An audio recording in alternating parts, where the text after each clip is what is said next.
Hello అండి, ఎలా ఉన్నారు అందరూ? నేనైతే చాలా బాగున్నాను.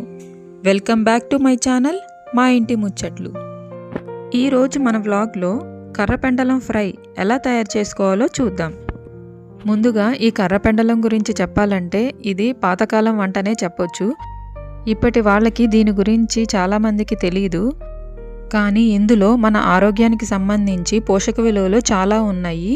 సో అందరూ తప్పకుండా ఈ రెసిపీ అయితే ట్రై చేయండి. ఇది టేస్ట్ కూడా చాలా బాగుంటుంది. చేయడం కూడా చాలా ఈజీగా చేసుకోవచ్చు. ఈ కర్రపెండలం కట్ చేసేటప్పుడు జిగురుగా ఉంటుంది. అందుకే కట్ చేసిన ముక్కల్ని కూరలో వేసే ముందు మజ్జిగలో నానబెట్టుకోవాలి. ముందుగా ఒక కడాయిలో ఆయిల్ వేసుకొని అందులో ఆవాలు, జీలకర్ర, పచ్చిశనగపప్పు, మినప్పప్పు వేసి ఫ్రై చేసుకోవాలి. అవి వేగాక అందులో కాస్త కరివేపాకు కూడా వేసి వేయించుకోవాలి.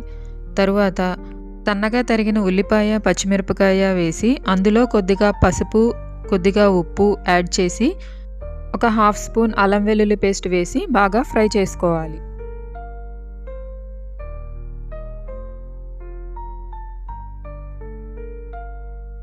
ఉల్లిపాయ ముక్కలు వేగాక అందులో మజ్జిగలో వేసుకున్న పెండలం ముక్కల్ని కూడా వేసి కొద్దిగా సాల్ట్ వేసి బాగా కలుపుకుని మూత పెట్టి మగ్గించుకోవాలి. స్టవ్ ఫ్లేమ్ సిమ్లో పెట్టుకుని మధ్య మధ్యలో ముక్కల్ని కలుపుకుంటూ ఉండాలి.